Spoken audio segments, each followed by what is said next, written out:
Who would have thought building an RC plane was difficult? Yeah, I've begun working on the main wings. I got a aluminum spar from over here, almost the front.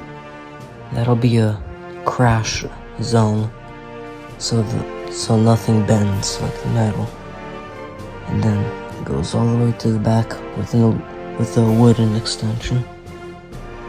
And yeah.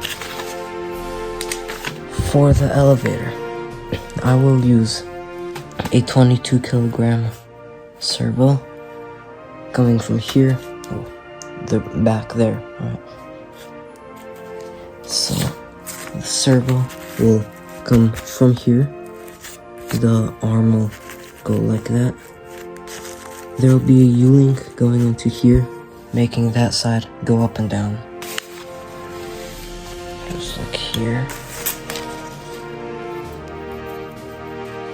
Like that. And doing two servos like this, that's going to be too difficult. There's an electronics failure. That'll be an issue.